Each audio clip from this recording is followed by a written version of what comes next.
नमस्कार दोस्तों, हम अपने अद्भुत ज्ञान चैनल में आपका हार्दिक स्वागत करते हैं। आज विभिन्न चर्चाओं के मध्य ज्योतिष के अंदर जो करण जैसे योग इत्यादि हैं, तो हम आज करण के पक्ष में क्या क्या इनकी विशेषता है और कुंडली के अंदर और व्यक्ति के जीवन में इन करण का क्या महत्व होता है। पंचांग के अंदर जो 5 अंग होते हैं उसमें एक करण का भी अपना स्थान होता है। जन्म के समय जिस तरह नक्षत्र, योग, ग्रह, लग्न, इन सब चीज़ों पे विचार किया जाता है, तो उसी प्रकार करण पे भी विचार करने की व्यवस्था शुरू से बनाई गई है। मूलतः करण जो होते हैं 11 प्रकार के करण होते हैं और उनमें 7 करण ऐसे होते हैं जो चर प्रवृत्ति के होते हैं। मतलब वो जो 30 दिन का माह होता है उसमें उनकी कई बार आवृत्ति संभावित होती है, और जो 4 करण होते हैं वो स्थिर होते हैं और 7 करण जो होते हैं वो चर होते हैं। जन्म के जो तिथियां होती हैं उसमें तिथि के मान का आधा एक करण का हिस्सा होता है और मान का दूसरा आधा हिस्सा दूसरे करण का होता है। यानी एक तिथि के अंदर दो करण भुक्त देखे गए हैं होते हैं। अब हम सर्वप्रथम बवकरण के विषय में आपको बतला रहे हैं। ये बवकरण के स्वामी इंद्र होते हैं और इनकी अवस्था बाल्य अवस्था के स्वरूप में गिनी जाती है। बवकरण में जन्म लेने वाले प्राणी प्रायः बालकों के समान स्वभाव उनका होता है, क्षणे रुष्टा क्षणे तुष्टा, और स्वभाव के अंदर एक तरह से उतावलापन और जिसको बोलते हैं कि सभी काम को करने में बड़ी जल्दीबाजी दिखलाने वाली प्रवृत्ति होती है इनकी। और इनका ऐसे तो स्वभाव से स्वावलंबी भी होते हैं, धर्म के प्रति भी इनकी रुझान झुकाव होता है, और जिस वातावरण में जहाँ पे ये निवास करते हैं ये अपने स्वभाव के कारण, आचरण के कारण लोगों के बीच में लोकप्रिय होते हैं। अब हम इसके पश्चात बालवकरण की विशेषता बतला रहे हैं कि बालवकरण के स्वामी जो होते हैं वो ब्रह्मा जी होते हैं और इनकी अवस्था एक युवा अवस्था के अनुरूप रहती है। तो इनके अंदर काम के प्रति, शिक्षा दीक्षा के प्रति और कोई भी ऐसा कार्य जिसमें इनकी रुचि हो तो बहुत उत्साह से ये अपने कार्य को संपादित करते हैं, और उच्च शिक्षा दीक्षा इनके जीवन का लक्ष्य होता है। शारीरिक ऊर्जा भी इनकी बहुत उत्तम रहती है। आलस्य इनके जीवन में कहीं भी किसी भी पक्ष में प्रभाव नहीं दिखाता है। और सबसे विशेष बात होती है कि इनके पूर्वा अनुमान की इनके अंदर क्षमता रहती है। जीवन में घटित घटनाओं के लिए ये पहले से सजग हो जाते हैं और उससे निजात पाने के लिए ये पूर्ण ताकत के संग उसका सामना करते हैं और बड़ी से बड़ी कठिनाइयों को ये पार करने में सक्षम होते हैं।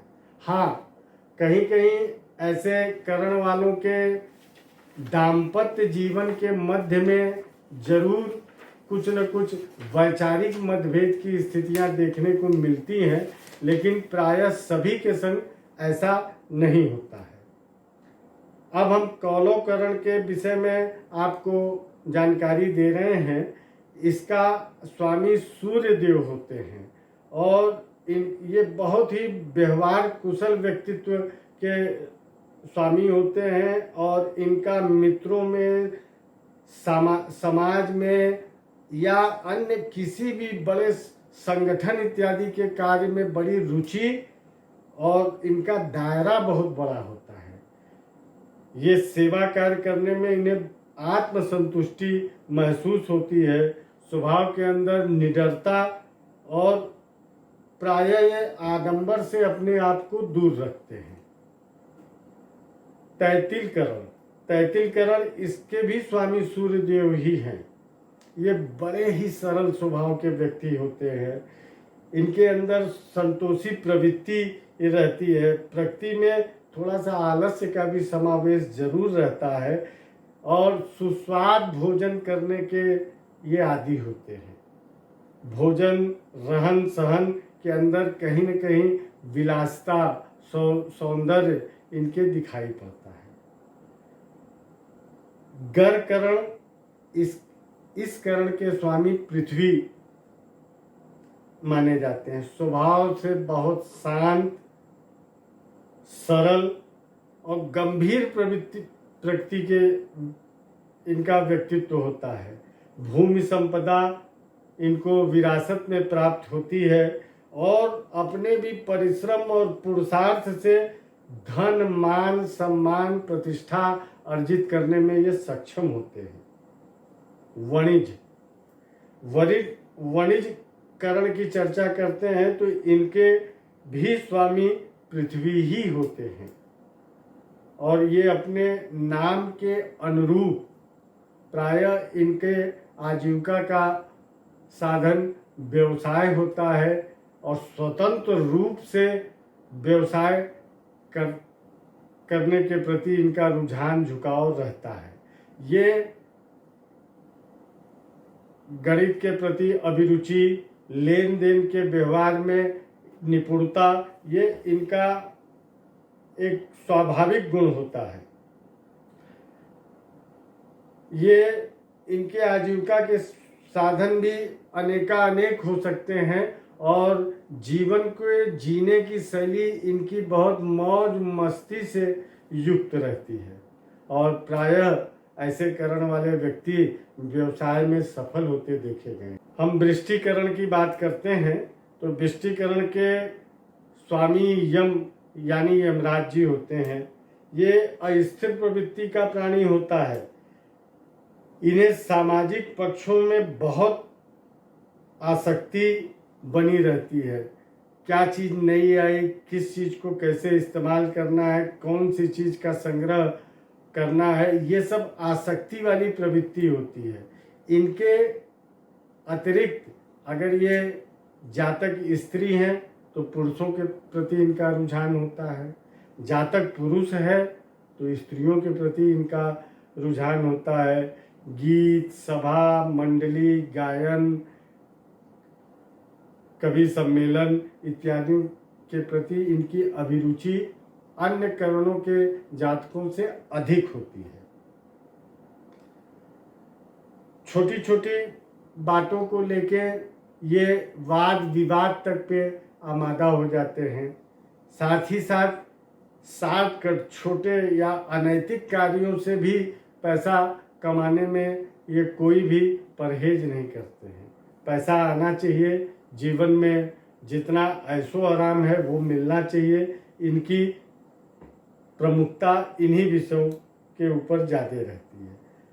इसके पश्चात शकुनीकरण का हम व्याख्या बताते हैं। इसके स्वामी कलियुग का जो भगवान है, कली इनके स्वामी होते हैं। इन्हें प्रकृति में उत्पन्न पेड़ पौधों से बहुत लगाव, जड़ी बूटी या इनके विषय की जानकारी भी बहुत ज़्यादा रहती है। इनका स्वभाव भ्रमणशील होता है।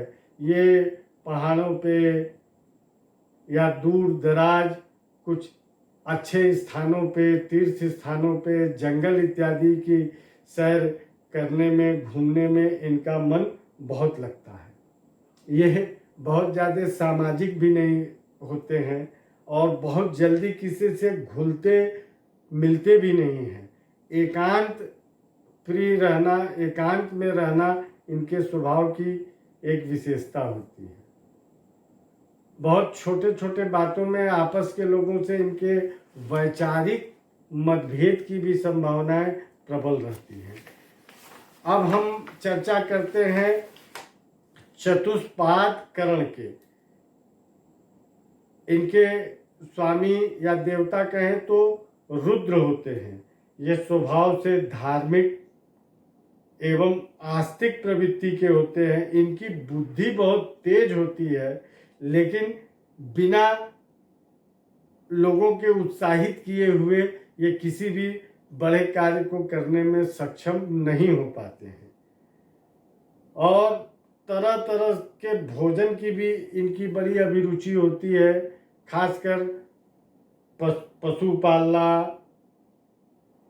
तरह तरह की गाड़ी सवारी का लुत्फ उठाना इनको बहुत अच्छा लगता है। अब हम नागकरण के विषय में बतलाते हैं। इनके नाम के अनुरूप इनके स्वामी सर्प होते हैं। ये स्वभाव से स्वाभिमानी जरूर होते हैं, लेकिन इनके समय को देखते हुए, परिस्थिति को देखते हुए ये अपने रूप, रंग, रहन सहन, स्वभाव सभी में अपेक्षाकृत बहुत अच्छी तरह से बदलाव ले आते हैं। इस कारण से ये किसी भी परिस्थिति में अपने को मजबूत पाते हैं और उन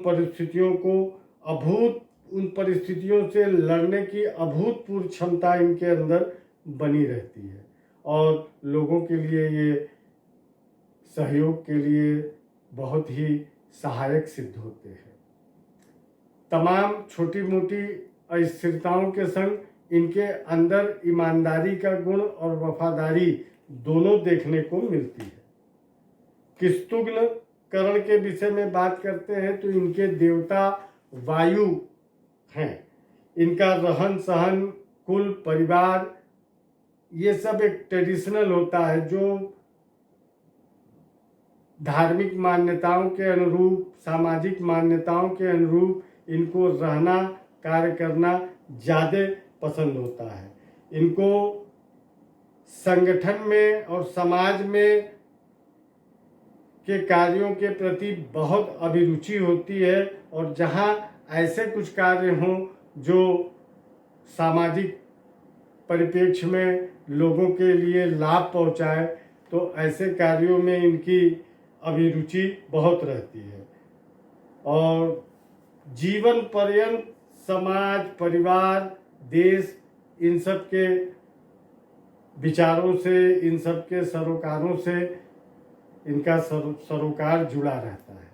तो हमने आज करण के विषय में बतलाया, और जबकि नाम इनका सब लोग जानते हैं, कुंडली के अंदर ग्रहों के चर्चाओं के बीच इनका भी बहुत महत्व होता है, लेकिन इनका प्रचलन प्रायः फलादेश के लिए नहीं करते हैं। अब इसके पीछे क्या कारण है ये तो फलादेश करने वाले ही जानते होंगे, लेकिन ये सब सारी छोटी छोटी चीज़ें, छोटे छोटे योग ही पूर्ण रूप से हमारे जीवन को प्रभावित करते हैं और कहीं न कहीं इनके द्वारा ही जो प्रभाव हमारे ऊपर पड़ता है उसी के अनुसार जीवन में हम उठते हैं, गिरते हैं, हमारी दिनचर्या इनसे प्रभावित होती है, हमारा मन, चित्त, कार्यक्षेत्र, जीवन सभी इनसे कहीं न कहीं जुड़ा हुआ है। आज की इस चर्चा का हम समझते हैं आप अवश्य लाभ उठाएंगे और अपनी कुंडली में भी आप देखें कि आप किस करण में जन्म लिए हैं और उसके फल को भी आप इससे मिलाएं, तो आपको आश्चर्य होगा कि इसमें बहुत सी चीज़ें आपसे मिलती हैं। इन्हीं चर्चाओं के संग हम आज आपसे विदा लेते हैं और आपसे पुनः निवेदन करते हैं कि हमारे चैनल को सब्सक्राइब करिए, साथ ही साथ इसको लाइक करिए, जिससे हमारा उत्साह वर्धन हो और हम इन्हीं छोटी छोटी चर्चाओं के साथ आपके बीच आते रहें। जय विश्वनाथ, जय विश्वनाथ।